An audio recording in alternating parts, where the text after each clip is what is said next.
Potential to see more, maybe to absorb the lessons that come straight to me, maybe be more than what I currently see. They want to change me, my feet soak in the sea. I could be like Hercules, slay a lion and pioneer a new type of living, be the greatest and still have no respect given, a criminal in eyes because of forces I couldn't even control how I was brought into this world.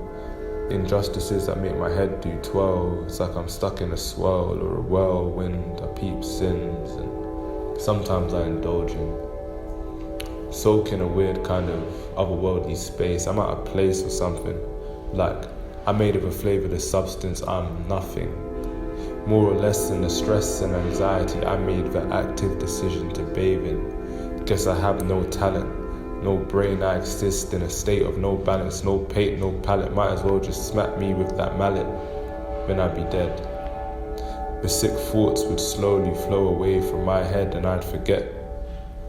But I wonder, as I sit here and ponder, if they remember how many of us they made bled.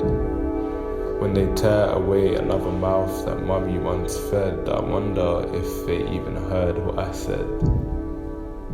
Too busy profiling and telling me to remain calm, so take out your notebook and write my name down and you better remember it.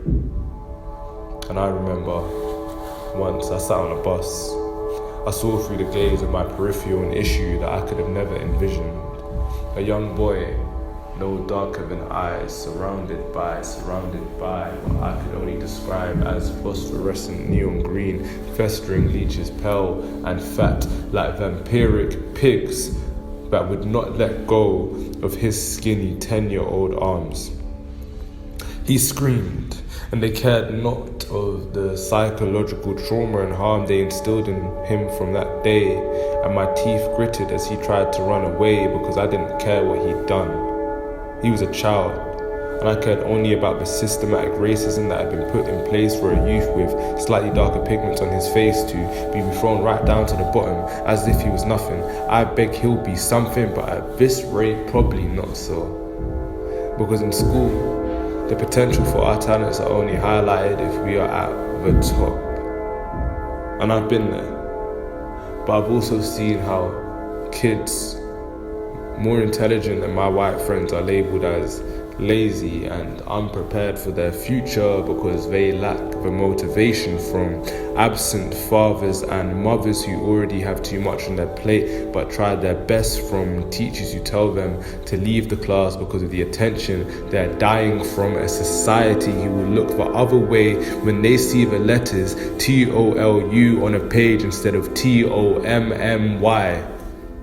And they still ask why we lack motivation when we know the likeliness of me walking out today in my own area and coming back home is way too thin. I ask, how can you expect an individual to strive when their daily purpose resides simply in the desire that they need to survive because at any moment they can be stabbed and left to die?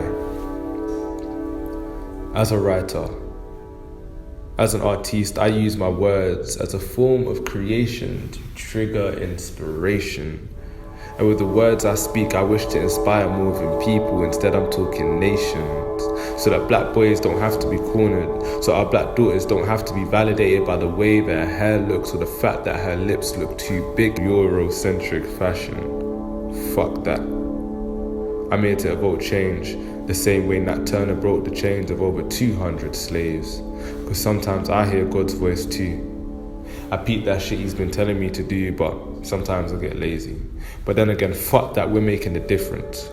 Through the music I make and the vibe I swear I'll learn to create, we'll be on top. Teach our young that you can make a business from how you scribble that pen. Fuck being a builder, you can be an architect. You can build colosseums, baby. You can create more marble statues than Rome could ever dream. So Michelangelo, move over because you're dead, but Sean Keshi is still breathing. And if you don't know the name, then my point is already proven. Because I dream of a day where the next generation of black boys isn't afraid to walk down on roads that we helped build at any time, because fuck a gang, we're all united. And of course, we'll always have our differences, but establishing that it's our differences and experience that makes us talented and unique is all I have time left to preach.